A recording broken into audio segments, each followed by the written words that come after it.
Je l'ai dit, c'est le lancement tout simplement de notre mobilisation. On était déjà mobilisés, on regardait les résultats que l'on a eu sur les législatives cette année, sur les européennes. Nous, on a été clairs. Donc en cette fin d'année, il est bon en effet de se dire qu'on est prêt. On se met prêt en tout cas avec les militants qui veulent je dirais quadriller le terrain à l'élaborer, se mettre ensemble pour travailler, continuer le travail d'idées en laboratoire, mais pas que, sur le terrain aussi avec les autres personnes, avec les militants, je l'ai dit. Et il y a un calendrier qui est annoncé normalement à partir de 2026. Vous avez parlé des municipales, bien sûr, bien évidemment, c'est dans les communes qu'on change un certain nombre de choses, mais il y a aussi les intercommunales le même jour. Et ça c'est important, regardez la crise que l'on a au niveau de l'intercommunalité, des intercommunalités. Il y a des choses à apporter comme réponse. Est-ce que l'eau demain doit rester en intercommunalité ou revenir aux communes?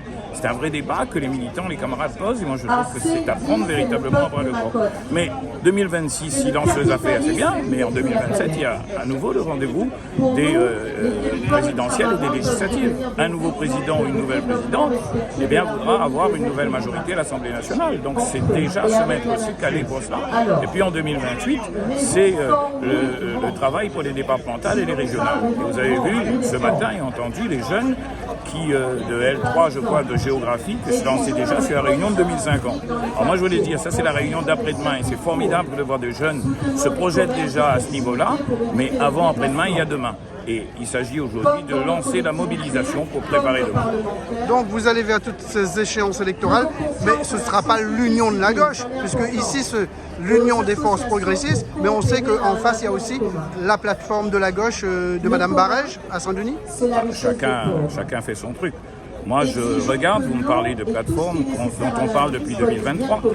Moi, je regarde les résultats qu'on a eus sur les législatives de cette année et je pense tout simplement que les Réunionnaises et les Réunionnais ont compris, puisqu'ils ont confirmé le travail pour 5 députés notamment, qui étaient dans la démarche, je dirais un petit peu anticipée, de cette union des forces progressistes.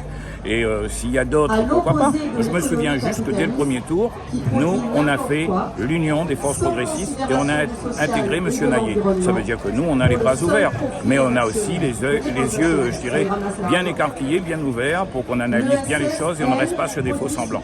Il faut avancer, et pour avancer, nous, on est prêts, bien sûr, à faire le rassemblement le plus large, mais aujourd'hui, nous commençons justement par ce premier rassemblement. Je trouve qu'il n'est pas très mal. Il y a trop de monde, ça n'entre pas dans la salle.